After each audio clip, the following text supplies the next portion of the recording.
You are here to talk about tariffs. This was actually one of the very first stories we did on Information Radio. Small coffee roaster, Black Pearl Company in Winnipeg, coffee roasters. They've been there for a long time on Dufferin Avenue in the North End.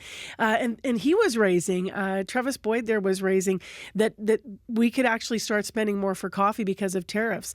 Now, this has just only continued to grow. What can you tell us about how that works? How do tariffs potentially affect coffee prices? Right. Well, I think the most important thing at the beginning is to say that coffee prices are super high right now, but it's not necessarily because of tariffs. So I think the tariffs are going to contribute to that and make the prices higher. And I think we're already seeing some initial signs. But the reality is that prices right now are the highest they've been in over 50 years globally. And that's because of a drought in Brazil and dry conditions in Vietnam, sort of things that are common to the coffee industry. And they've been driving up prices. So we're already, this year, coffee prices are much higher than they were last year.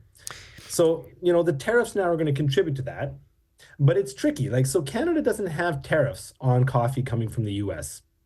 So what we really need to look at is the US's tariffs, and not on Canada, but on the coffee producing countries. So right now, the US has 10% tariffs on Brazil, Colombia, Vietnam, major coffee producing countries.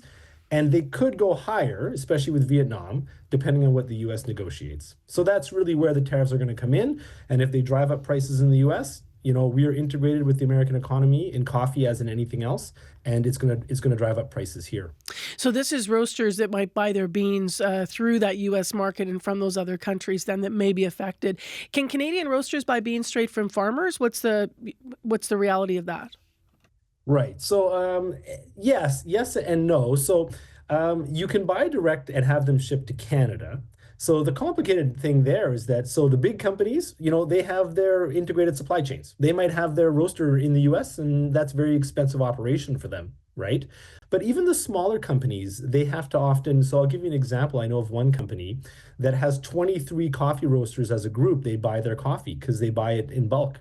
But half those companies are Canadian, half are American. Most of the coffee comes to the US and then it gets distributed from there. So those are very complicated relationships to sort of unpack yourself from when you've built up these partnerships over many, many years. But in terms of buying direct from the farmer, then that also becomes complicated because you might go to your local coffee store today and see that they have beans from Colombia, Brazil, Uganda, Ethiopia. So every one of those is a different shipment from dozens of partners across the world. The coffee shop might know a lot of those farmers, but they might only be buying a small amount of their coffee. So for every one of those shipments, the coffee companies have to build partnerships if they're smaller. I'll give you an example is that one container of coffee, you have to have 40,000 pounds of coffee to fill it. So, they all have to work together and it ends up becoming very complicated logistics and supply chains, coffee shipped here, stored there, and then distributed. So it can be done. It can be done by working only with Canadian partners, but it really requires unpacking our existing economic relationships, which is, I think, what's happening in all industries right now in Canada. This is always a silly question, but I always ask it just in case you have something we don't. How long will the higher prices last? Yeah, well, it's funny in a way. Yeah, I don't love to make predictions because I think it's hard to make the call, especially with global trade conditions the way they are these days. But what I would say is that the indications are suggesting we have to brace ourselves for higher prices ahead, both in the coffee industry and in the global trade industry, or world, sorry. So what I would say is people need to have strategies for that. I would say if you're on a limited budget, one argument is that people do is they start brewing more at home and say taking that coffee to work with them. But the other strategy, maybe the flip side of that, is to remember that there are local coffee companies, Canadian ones, if you're going to talk about buy Canadian. And often those Canadian companies are devoted to the principles like fair trade and organic. And they're going to feel the squeeze and they still need their consumers and they still need to pay their employees. So I recommend if you can, buy from those small local Canadian coffee companies. And if you're feeling the squeeze, brew more at home.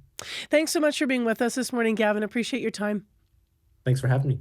That's Gavin Fridell. He's a professor of global development studies at St. Mary's University. We reached him this morning in Halifax, but just like all good folks, he's originally from Winnipeg.